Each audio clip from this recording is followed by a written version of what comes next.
Northern Montana, February 1948. A curved steel roof catches the morning light. Two thin columns of smoke rise from opposite ends. Smoke that shouldn't exist. Not like that. Not from a Quonset hut. Inside, three children sleep under single wool blankets. The walls are dry. No ice crystals on the windows. No condensation dripping from the ceiling. 2 miles down the frozen road, families huddle around dying fires, wrapped in every piece of fabric they own. What did this woman understand about heat and airflow that everyone else missed? What made her place 2 chimneys where logic said one was already wasteful? They called her reckless. They said she didn't understand metal or fire or physics. Until the night the temperature dropped to -22 and her hut stayed 38 degrees warmer than every other shelter in the valley. Hit that subscribe button right now, because what she figured out by accident became the most copied modification in 3 counties. And drop a comment below telling me where you're watching from. Let's get into it. Her name was Helen Vickers. War widow, 31 years old, 3 children under 10, a homestead claim 60 miles from the nearest town, and a bank account that wouldn't cover a proper timber cabin. Spring of 1947, she bought what nobody else wanted, a surplus Quonset hut from Fort Missoula. 20 by 48 feet of corrugated steel, curved like a half-buried barrel. The military sold them cheap after the war ended. Temporary structures, never meant for Montana winters. She hauled it in pieces on a borrowed truck. Her neighbors watched.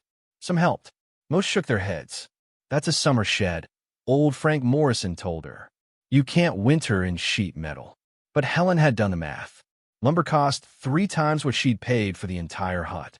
She had a foundation of railroad ties, a potbelly stove salvage from a mining camp, and a plan to make it work. The first winter proved Frank right. The curved steel walls wept. Every morning, condensation ran down the inside like rain. The single stove, positioned dead center like everyone said it should be, created 2 separate climates. 15 feet from the fire, you could see your breath. The floor stayed cold enough to freeze standing water. Her children slept in coats. She burned through her woodpile twice as fast as she calculated. The metal groaned at night when the temperature dropped, contracting, crying, bleeding heat into the dark. By January, her youngest daughter Sarah had a persistent cough. The neighbors stopped by less. Not out of cruelty, just resignation. Everyone knew how this would end. Come spring, Helen would sell the claim and move to town. Find work. Rent a room. Admit defeat like so many others had. But Helen didn't think about spring. She thought about heat, about why the metal sweated, about where the warmth went. She watched smoke patterns, felt the air currents, noticed how heat rose along the curved ceiling and died at the far end, creating a cold sink that pulled warmth away from the living space. 1 chimney, 1 fire, 1 massive problem. You couldn't heat a curve the way you heated a square room. The physics didn't care how poor you were. March brought a thaw and a traveling tinker named Silas Webb. Silas fixed pots, sharpened tools, and traded in salvage. He pulled up to Helen's hut with a wagon full of scrap metal, used chimney pipe, and a cast-iron box stove he couldn't sell. Firebox is cracked, Silas said, pointing to a hairline fracture along the side. Still draws, still burns, just weeps a little smoke if you overfill it. $15 or 3 cords of split wood. Helen looked at the stove, looked at her children, looked at the far end of her hut where the cold pooled every night. She didn't plan it, didn't calculate it, just made a tired decision based on desperation and opportunity. I'll take it. You already got a stove, Silas said. I know. She placed the second stove at the opposite curved end, 40 feet from the first. Cut a second hole in the roof. Ran chimney pipe through sheet metal flashing. Sealed it with furnace cement and prayer. 2 stoves. 2 chimneys. 2 separate fires and 600 square feet of corrugated steel. Frank Morrison stopped by the next week and stood in her doorway, staring. Helen, what in God's name are you doing? Trying to stay warm. You're going to burn through twice the wood for the same result. Heat doesn't work that way in metal. It just bleeds out faster. Maybe, but that night something changed. She lit both fires small, not roaring, just steady. Fed them slow. Watch what happened. The heat moved differently. Warm air rose from the first stove, traveled along the curved ceiling, and instead of dying at the far wall, it met the rising heat from the second stove. The two currents pushed against each other, creating circulation. The warm air had nowhere to go but down, cycling back through the living space. The cold sink disappeared. The floor warmed. Not hot, but warm enough that Sarah could play barefoot on the boards. The condensation reduced. The walls still sweated near the stoves, but the far sections stayed dry. Less moisture meant less heat lost to evaporation. And the wood, she burned less. Not more. Less. Because she wasn't trying to force heat 40 feet against physics. She was creating a loop. The two fires worked together, not harder. Helen didn't tell anyone. Didn't have the words to explain it. Just kept both stoves going, low and steady, and watched her children sleep warmer than they had all winter. Outside, two thin columns of smoke rose from opposite ends of the curved roof. Neighbors saw it, and they laughed. By April, Helen Vickers had a nickname she never asked for. Double Stove Lady. Said with a smile. Said with pity. Said with the particular condescension reserved for people who don't know when to quit. At the feed store, men swapped stories. Heard Helen's burning two fires now. Guess one wasn't enough to heat sheet metal. Laughter. Head shakes. The universal language of poor decisions witnessed from a safe distance. William Ketchum, the Valley's most experienced metalworker, a man who'd built grain silos and barn roofs for 20 years, stopped by in May. Stood outside the hut. Studied the two chimneys like they were a personal insult to physics. Helen, I'm going to tell you this because I respect your effort. But curved steel bleeds heat. That's just thermodynamics. You add more fire, you just bleed more heat. You're not solving the problem, you're feeding it. Seems warmer to me, Helen said. Feeling isn't measuring. You're working twice as hard for the same failure.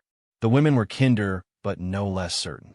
At the church social, Margaret Hollis touched Helen's arm with genuine concern. Honey, nobody thinks less of you for struggling. That hut was never meant for living. Why don't you let the men help you plan something proper for next winter? Even the children heard it. Sarah came home from school one afternoon, quiet, and finally asked, Mama, why does everyone say our house is wrong? Helen didn't have an answer that fit in a sentence a 7-year-old could hold. But she kept both stoves going, made small adjustments, moved the second stove 2 feet closer to the wall, improving the draft, added a damper to control airflow, set flat stones at the base of each stove to absorb and radiate heat, thermal mass, though she didn't call it that. The hut stopped looking temporary, started looking intentional, and that made it worse.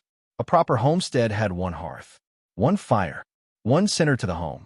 2 fires meant confusion, meant waste, meant a woman who didn't understand how things were supposed to be done. It's not how a home should look, Frank Morrison muttered to his wife. Desperate, like she's trying to heat the whole county. But Helen wasn't trying to prove anything. She was trying to keep her children warm.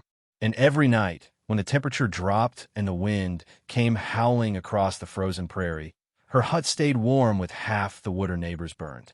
She just didn't know how to explain why. Not yet. November 1948. The cold came early. Not the usual autumn chill, something biblical.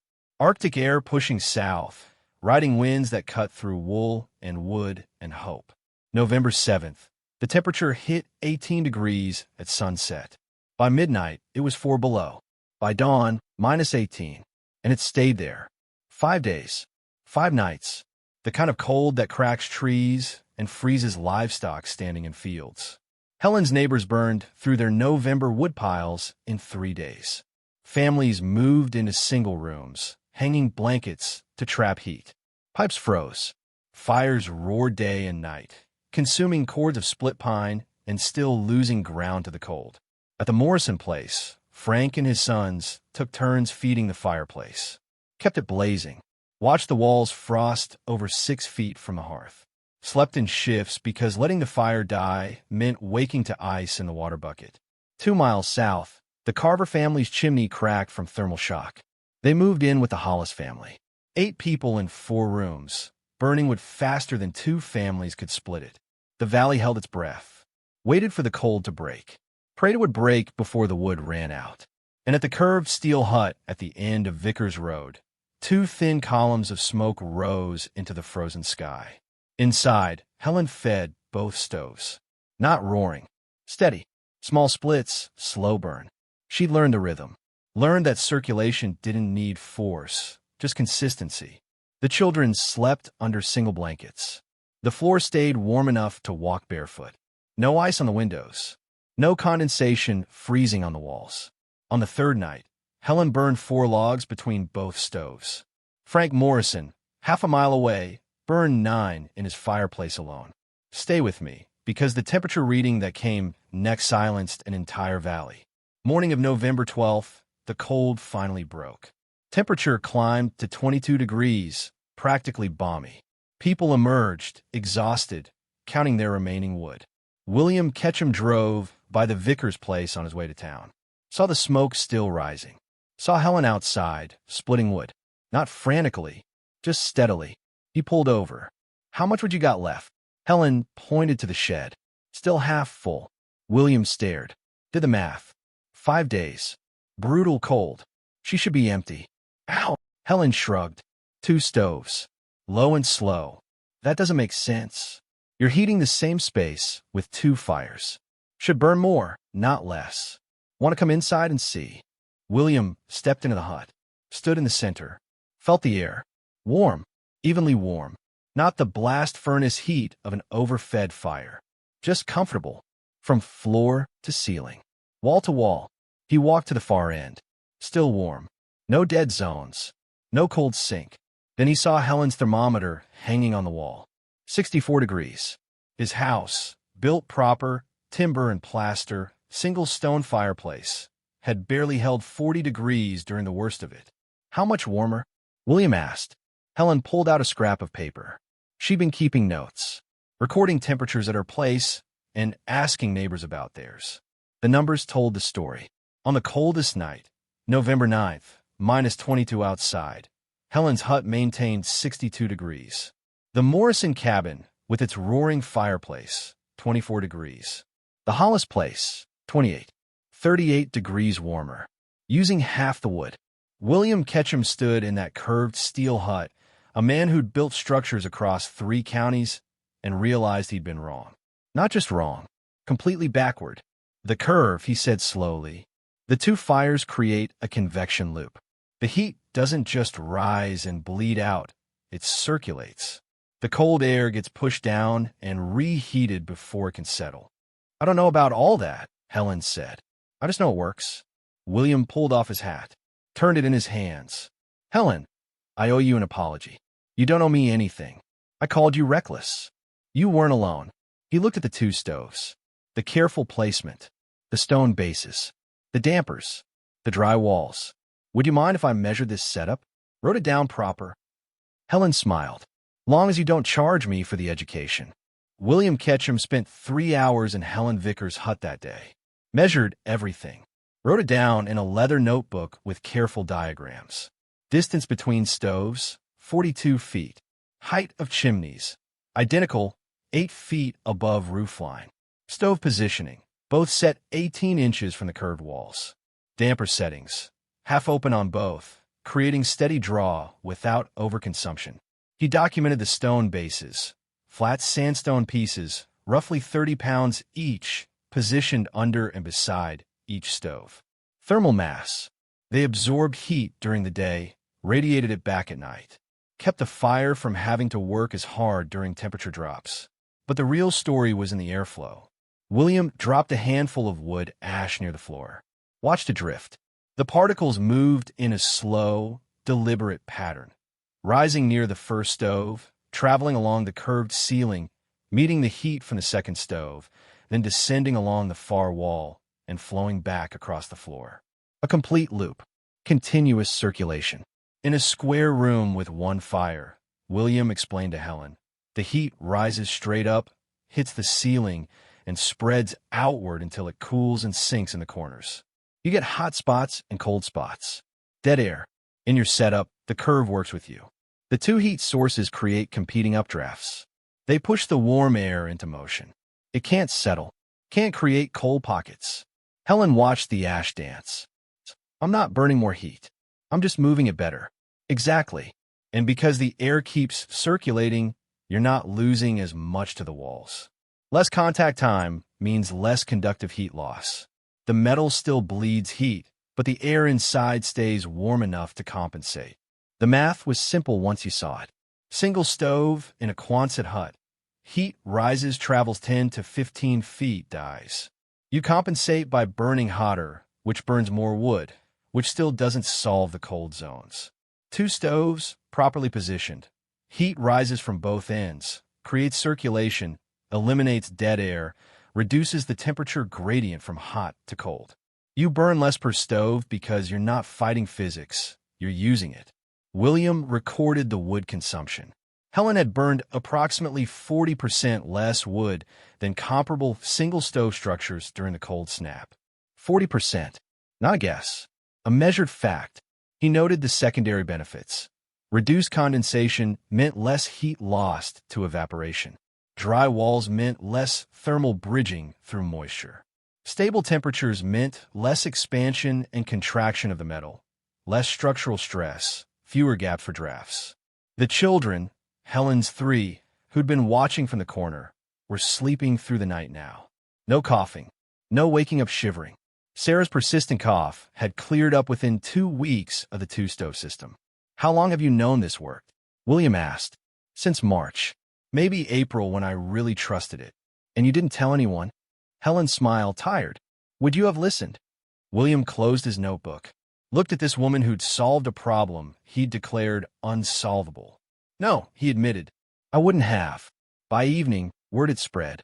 Not because William announced it, because he couldn't stop talking about it. At the feed store, at the church, at every neighbor's table where he stopped to warm up on his way home. Helen Vickers has been 38 degrees warmer than the rest of us, burning half the wood, and we called her foolish. Frank Morrison heard it third hand, drove out to see for himself, stood in Helen's hut, felt the even warmth, saw his breath disappear, asked the same questions William had asked, got the same answers. I'll be damned, Frank said quietly. It's just physics, Helen replied. No, it's smarter than that. It's observation. You watch what wasn't working and fixed it. Most people just burn more wood and complain louder. Within a week, 4 families had come to measure Helen's setup. Within 2 weeks, the hardware store in town ordered extra chimney pipe. Couldn't keep it in stock. By December, the first copycat installation went up 3 miles south. Another war surplus Quonset, another woman homesteader, 2 stoves at opposite ends. It worked for her too. The valley was learning. Slowly. Skeptically, but learning. Winter of 1949. Helen Vickers' curved steel hut became an unintentional landmark. People stopped calling it that sad metal shed, started calling it the warm one. William Ketchum built 2 Quonsets that spring for families who'd bought surplus from the government. Both included dual stove layouts from the beginning. He added his own modifications. Strategic placement of stone heat walls between the stoves, creating thermal mass that stored and released warmth. Insulated the floor with sawdust between joists. Experimented with damper configurations. The designs varied. Some families positioned stoves closer together, 30 feet instead of 40, creating faster circulation but requiring more careful fuel management. Others used 1 large stove and 1 small, staggering the heat output to maintain stable overnight temperatures. A homesteader named Ruth Calloway tried something different. She ran a shared flue system, connecting both stoves to a central thermal mass chimney made of stacked stone. The chimney absorbed heat from both fires, became a massive radiator in the center of the space. Her system held heat for 6 hours after the fires died. Not every experiment worked. A family near Dutton positioned their stoves wrong, both on the same side, and got roasting heat at one end, freezing cold at the other. They adjusted, moved 1 stove, found a balance. By late 1949, 14 Quonset huts within 50 miles had adopted dual-chimney configurations. Not because anyone mandated it, not because Helen advertised it, but because neighbors watched, measured, and copied what worked. The modifications spread quietly. Practically, the way good ideas always spread in communities where survival depends on paying attention. Helen never became famous, never wrote a book or gave lectures. She just lived in her warm hut, raised her children, and answered questions when people asked. But when new homesteaders arrived, young couples with war-surplus structures and tight budgets, the locals would point them toward Vickers Road. Go talk to Helen about heat circulation. She figured something out. And they would go, and Helen would show them. And the knowledge would spread a little further. By 1952, the dual-stove Quonset had become common enough that it stopped being remarkable. Just another adaptation. Another example of frontier practicality meeting engineering necessity. William Ketchum, in a moment of reflection, told Helen, "You didn't just solve a heating problem. You changed how people think about curved structures, made them viable for year-round living in cold climates." That's not small. Helen looked at her 3 children, older now, healthy, warm, playing outside in the snow. Looked at the hut that had kept them alive and comfortable through winters that broke stronger families. "I just wanted them to be warm," she said. That's how the best solutions start. Northern Montana, winter of 1953. 2 thin columns of smoke rise from opposite ends of a curved steel roof. Inside, children do homework at a wooden table. The walls are dry. The floor is warm. A woman feeds a small fire, just enough, never too much. 38 degrees. That's the difference between suffering and comfort, between burning through your wood supply in panic and making it last through spring, between a structure that fights the cold and one that works with the physics of heat and airflow. Helen Vickers didn't set out to innovate. She set out to survive. But observation, necessity, and a willingness to trust what worked over what should work, that's where practical wisdom comes from. Traditional knowledge isn't always ancient. Sometimes it's born in a moment of desperation. Sometimes it's discovered by accident. Sometimes it's proven right by the coldest night anyone can remember. The frontier didn't reward complexity. It rewarded solutions that worked with limited resources, harsh conditions, and the humility to learn from what you could see instead of what you were told. 2 stoves, 2 chimneys, 1 curved steel hut that stayed warmer than anyone thought possible. Not because Helen Vickers was trying to prove experts wrong, but because she was paying attention to what the cold was trying to teach her. Drop a comment right now.